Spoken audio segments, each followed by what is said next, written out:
All right, let's do some more exercises. I also had a really good idea the other day. I'm going to use this thingy that I have over here that I'm moving around. It's just some part of this PDF viewing um, program that I have that is always like in the way.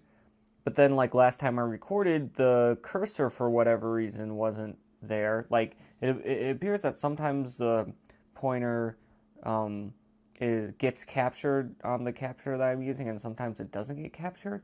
But this thingy is obviously going to always get captured, so I should just use that all the time. All right, so what are we doing here? We're determining the discrete equations if the test space is changed to VQ minus 1.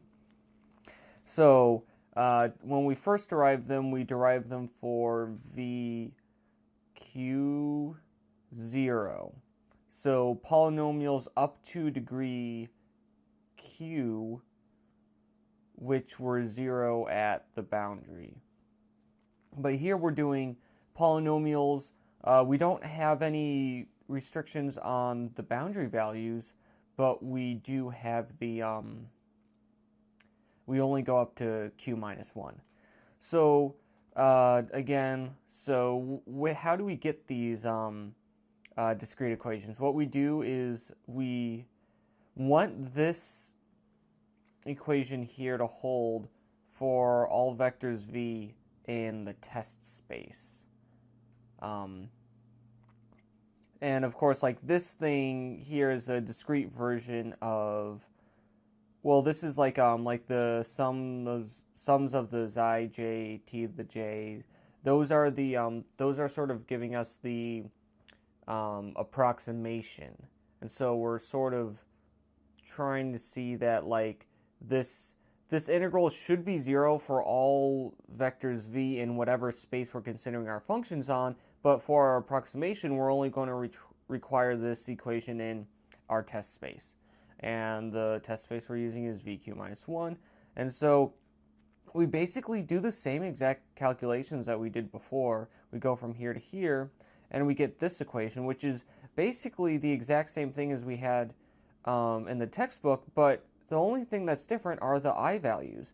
So here I goes from 0 to Q minus 1, whereas in the textbook the indices went from 1 to Q.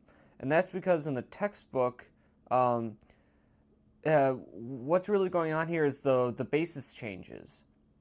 So in both cases, both VQ minus 1 and VQ0 are both Q-dimensional spaces. It's just that the bases are different, because for VQ minus 1, because you can have non-zero boundary values, you set you use t to the 0, i.e. just the function that's identically 1, you put that into your basis so that you're allowed to shift your functions vertically. But of course, in adding that, we don't include t to the q. And so then, of course, going from j from 0 to q minus 1, that will give us all polynomials of degree at most q minus 1.